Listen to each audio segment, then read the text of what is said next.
Mi esposa me pidió una semana de libertad. Así que yo le di algo mejor, libertad de por vida. Me llamo Samuel, tengo 45 años.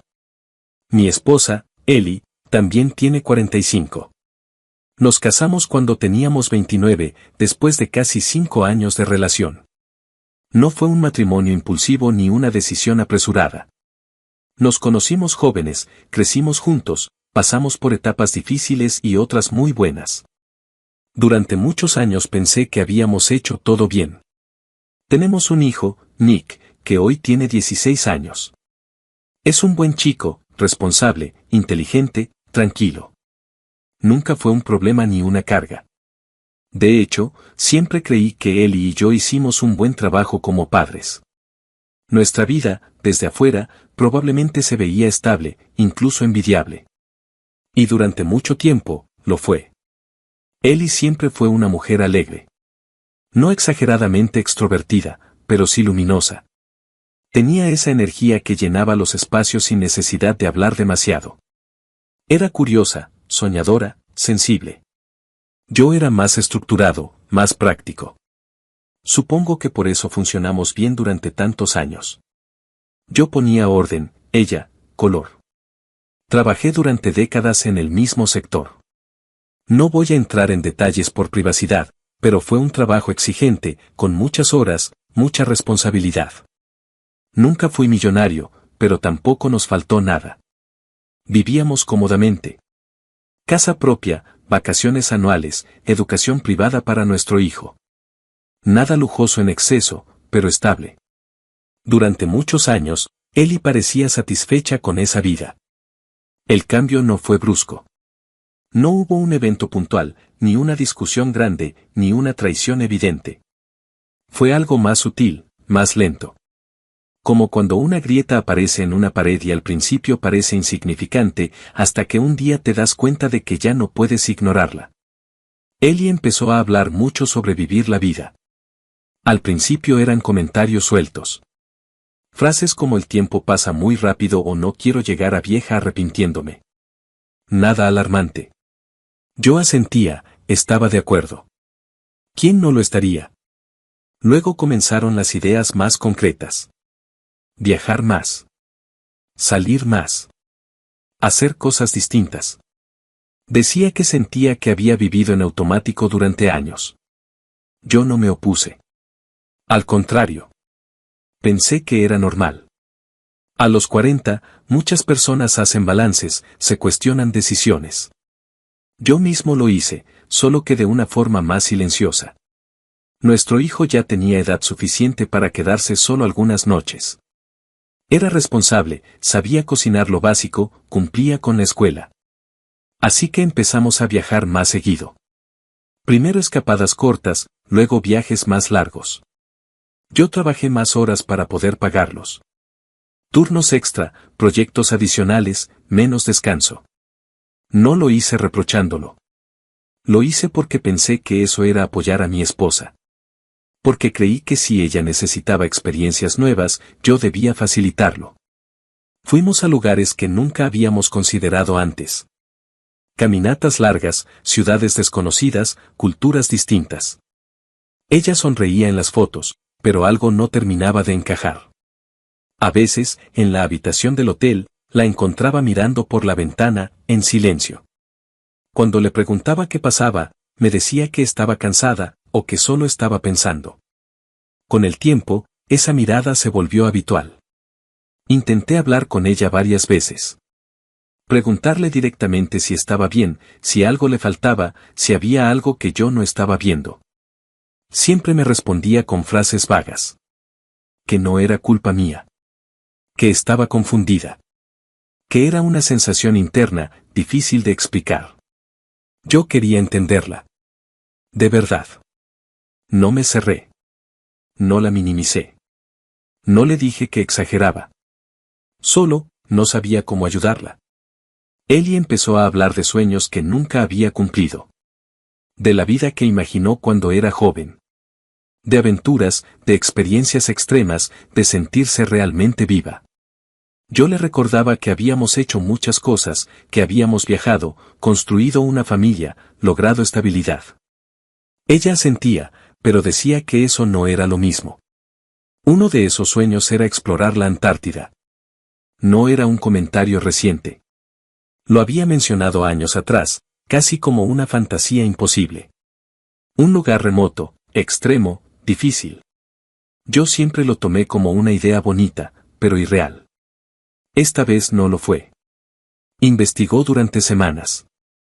Leyó foros, documentales, testimonios. Me habló de guías especializados, de expediciones controladas, de protocolos de seguridad. Me explicó todo con un entusiasmo que hacía tiempo no le veía. Yo dudé. No por falta de dinero, sino por el riesgo, por la logística, por el tiempo. Pero ella insistió. Decía que si no hacía algo así ahora, nunca lo haría.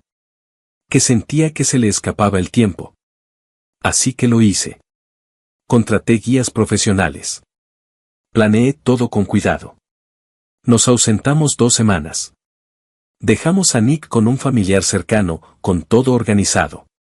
Fue uno de los viajes más caros y complejos que hicimos. La Antártida es difícil de describir. Es hermosa, sí, pero también es silenciosa, inmensa, intimidante. Pasamos días explorando, caminando sobre hielo, escuchando explicaciones científicas, observando paisajes que parecen irreales. Yo pensé que eso cambiaría algo en ella. No fue así. Ellie cumplía con el itinerario, participaba, hacía preguntas.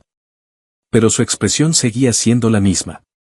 Una tristeza suave, constante, como si siempre estuviera esperando algo más. Una noche, después de cenar, mientras el viento golpeaba el exterior del refugio, la vi llorar en silencio. No sollozaba. Solo dejaba caer lágrimas, sin ruido. Me senté a su lado. No dije nada. Ella tampoco. En ese momento entendí que no importaba cuánto hiciera. Algo en ella no estaba en paz. Cuando regresamos a casa, la rutina volvió. Trabajo, escuela, obligaciones. Ella parecía más distante. No fría, no hostil. Solo ausente. Como si estuviera viviendo en otro plano. Un día, unas semanas después del viaje, me pidió que habláramos. Fue directo. Sin rodeos. Sin dramatismo exagerado. Amor, creo que tenemos que hablar. Creo que necesito una semana de libertad. Recuerdo exactamente dónde estaba sentado. La mesa del comedor. La luz entrando por la ventana. Nick no estaba en casa. Todo parecía normal, excepto por esa frase. Le pregunté a qué se refería. Ella suspiró, como si hubiera ensayado esa conversación muchas veces. Me dijo que no se sentía bien. Que sentía que su vida la había desperdiciado. Que había seguido un camino correcto, ordenado, pero no necesariamente el que deseaba. Que siempre pensó en una vida de aventura, de decisiones impulsivas, de experiencias intensas. Le recordé los viajes. La Antártida. Todo lo que habíamos hecho justamente para eso. Ella negó con la cabeza. Dijo que yo no lo entendía.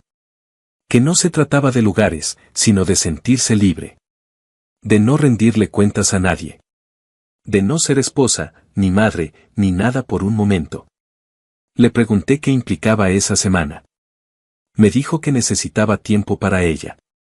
Para pensar. Para sentir. Que no sabía exactamente qué haría, pero que lo necesitaba. Que no me estaba pidiendo permiso. Fue clara en eso. No es una pregunta, Samuel. Es algo que voy a hacer. Me quedé en silencio. No supe qué responder de inmediato. Sentí una mezcla de confusión, miedo y una tristeza profunda. No levanté la voz. No la acusé. Solo la miré, intentando reconocer a la mujer con la que había compartido más de 15 años de mi vida. Ella evitó mi mirada. Dijo que esperaba que la entendiera. Seguimos hablando después de eso, aunque la palabra hablar quizá no sea la más adecuada. Fue más bien una sucesión de frases tensas, pausas largas y miradas que ya no se encontraban. Eli respiró hondo y me dijo que no había tomado esa decisión sola. Que lo había hablado con sus amigas. Varias de ellas, según dijo, habían pasado por situaciones similares con sus esposos. Me explicó que algunas habían pedido tiempo, otras espacio, y que en la mayoría de los casos eso había fortalecido sus matrimonios. Es algo sano, dijo. Una semana de libertad no tiene por qué destruir nada. Al contrario, puede aclarar muchas cosas. La palabra libertad empezó a molestarme. No por lo que implicaba en abstracto, sino porque parecía estar cargada de un significado que ella no quería decir en voz alta. Le pregunté directamente, sin rodeos, sin elevar el tono. ¿Esa semana implica estar con otras personas? No fue una pregunta impulsiva. La pensé durante unos segundos antes de hacerla. Quería verla reaccionar. Quería escuchar la respuesta sin rodeos. Eli no me miró a los ojos. Ese gesto, más que cualquier palabra, me dio una respuesta anticipada. Creo que sí, dijo finalmente. Eso podría pasar. No lo dijo con seguridad, ni con culpa evidente. Lo dijo como quien acepta una posibilidad inevitable, casi natural. Sentí una presión en el pecho, pero no grité. No insulté. No golpeé la mesa. Solo asentí lentamente. Entonces no nos hagamos los inocentes, respondí. Lo que quieres es una semana para acostarte con otros hombres, salir de fiesta y no tener consecuencias. Ahí sí me miró. Sus ojos se llenaron de enojo, no de vergüenza. Es horrible que pienses así, dijo. Reducirlo todo a eso es injusto. Me explicó que esa semana no era para eso, al menos no solo para eso. Que era para encontrarse a sí misma.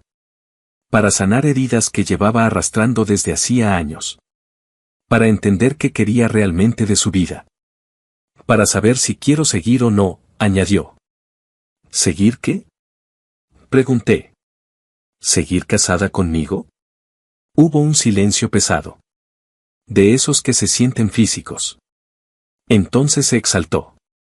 No gritó, pero su voz subió de intensidad, cargada de frustración acumulada.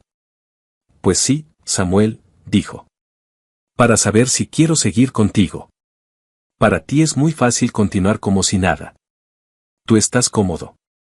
La que sufre aquí soy yo. Yo soy la que siente que desperdició su vida. Esas palabras me atravesaron de una forma extraña. No porque me sorprendieran, sino porque confirmaban algo que llevaba tiempo intuyendo. Solo quiero recuperarme a mí misma, continuó. Es una semana. Si no lo entiendes, es tu problema. No hubo negociación. No hubo intento de acuerdo. No me preguntó cómo me sentía. No me preguntó qué pensaba Nick. No me preguntó qué consecuencias podía tener esto. Simplemente se levantó. Tomó su bolso, las llaves, el teléfono. Caminó hacia la puerta sin mirar atrás. La escuché cerrarse. Me quedé sentado en la misma silla durante varios minutos. No sabría decir cuántos. El tiempo parecía suspendido. Sentía una mezcla de incredulidad y una calma extraña, como si algo que llevaba tiempo gestándose finalmente se hubiera manifestado. No lloré. Tampoco sentí rabia inmediata. Era más bien una sensación de vacío, de desconexión. Me levanté y caminé por la casa. Todo estaba en su lugar. Nada indicaba que mi matrimonio acababa de entrar en un punto irreversible. La normalidad del entorno contrastaba con lo que estaba ocurriendo internamente. Pensé en Nick. En cómo explicarle algo así, si llegaba a ser necesario. Pensé en todos los años compartidos. En las decisiones tomadas en conjunto. En los sacrificios mutuos, o al menos en los que yo creía que habían sido mutuos. Aproximadamente media hora después, escuché un sonido que rompió el silencio. Era la laptop de Eli. Estaba en la habitación. Reconocí el sonido de una notificación entrante. Al principio no le di importancia. Pensé que sería algún correo o una alerta automática. Pero el sonido volvió a repetirse. Algo en mí se tensó. No fue curiosidad morbosa. Fue intuición. Caminé hasta la habitación. La laptop estaba sobre el escritorio, encendida. La pantalla mostraba una ventana abierta. WhatsApp web. Eli había salido con tanta prisa, o con tanta decisión, que no se había tomado el tiempo de cerrar sesión. Me quedé de pie, mirando la pantalla durante unos segundos. Dudé. Sabía que cruzar ese límite cambiaría cosas. Sabía que, una vez que leyera lo que estaba ahí, no habría forma de desleerlo. Pero ya estaba demasiado adentro de la situación como para fingir respeto por una privacidad que, en ese momento, sentía que ya no existía. Me acerqué. La conversación estaba activa. Los mensajes seguían llegando en tiempo real. El nombre del contacto era Pedro. No lo reconocí. El último mensaje de él decía: ¿Ya estás libre? Sentí un nudo en el estómago. La respuesta de Eli apareció segundos después. Listo. Soy toda tuya, ¿tienes los boletos? Me apoyé en el escritorio para no perder el equilibrio. Pedro respondió casi de inmediato. Sí. Ya te quiero ver en ese bikini que te regalé. Hubo una pausa breve. Luego apareció el mensaje de ella. Me verás con el bikini y sin el bikini también. No hubo necesidad de leer más para entender lo esencial. Pero aún así, seguí desplazándome hacia arriba. La conversación no era reciente. No era de días. Era de meses. Mensajes diarios.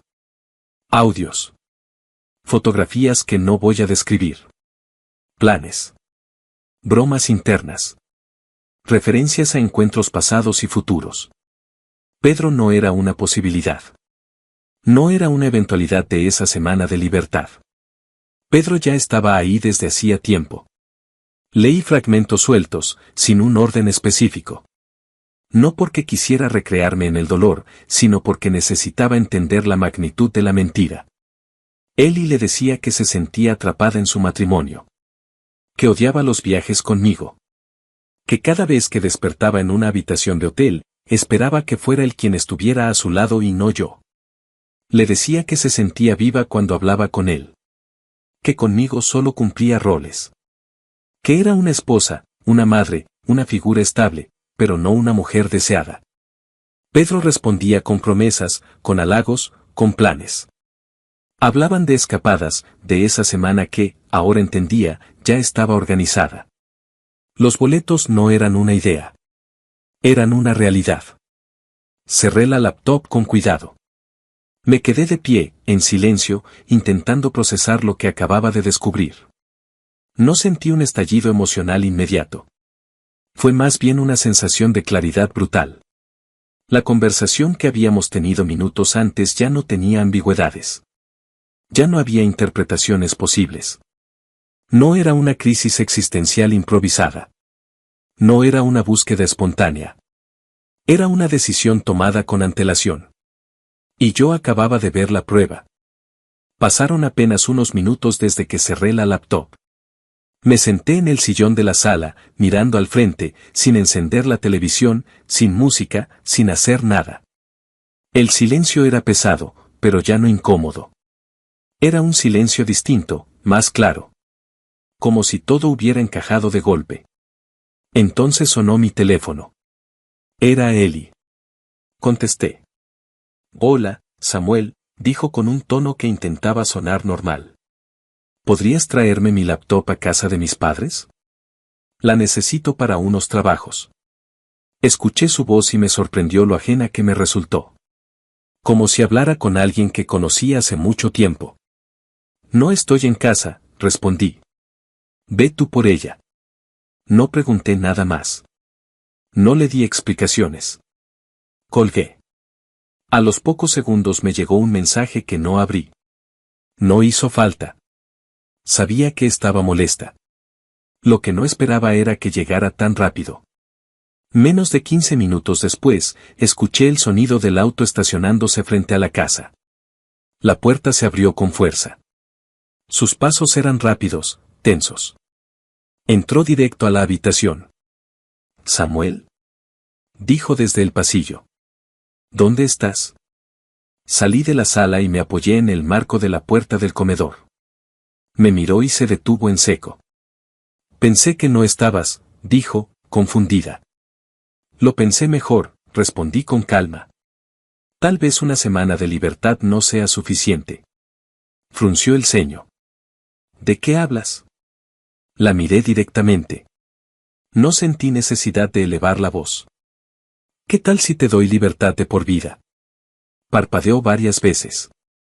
Su expresión pasó de confusión a inquietud. No entiendo, dijo. Samuel, ¿qué estás diciendo? Que vi los mensajes, respondí. Vi todo.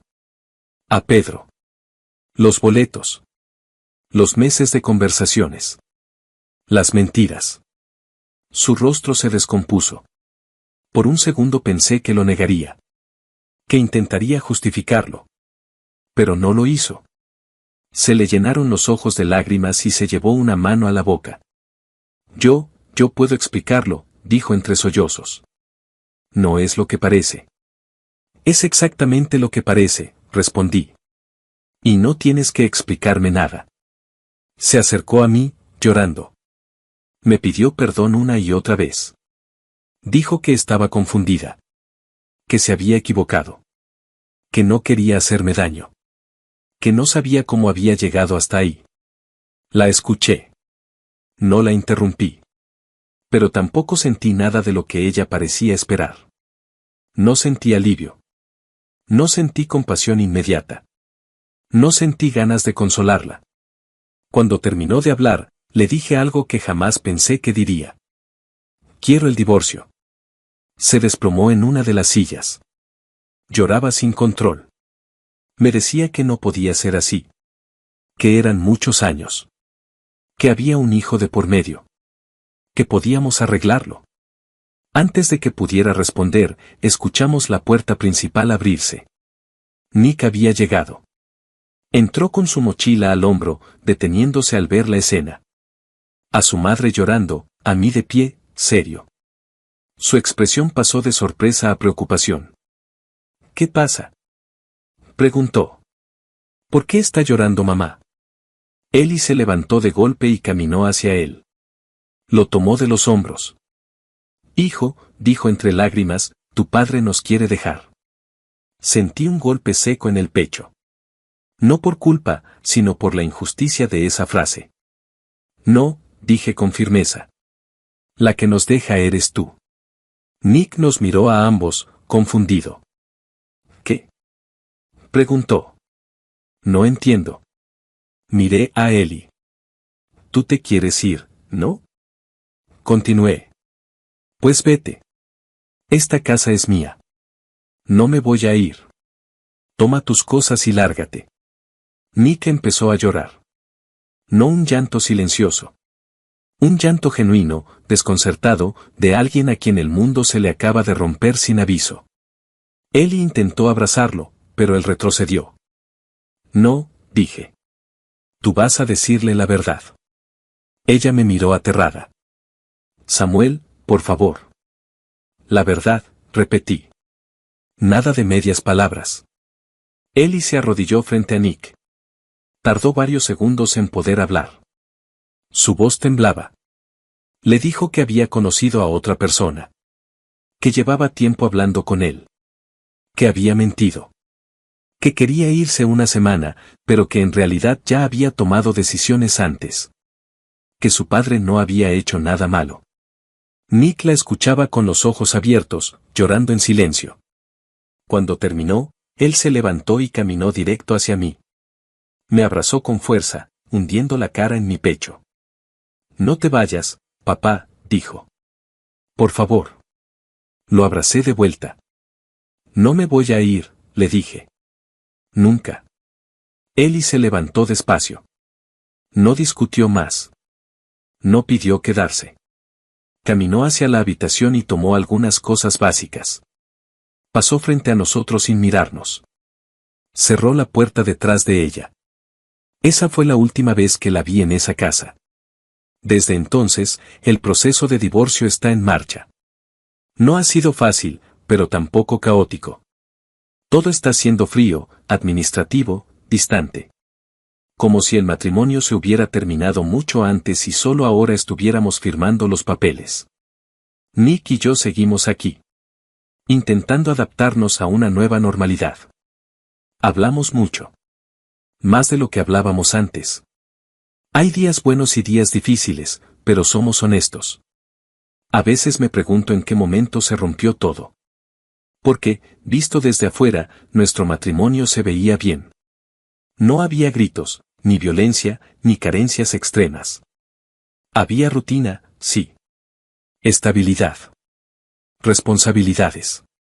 Pero también había algo que yo no vi o no quise ver. He llegado a una conclusión incómoda.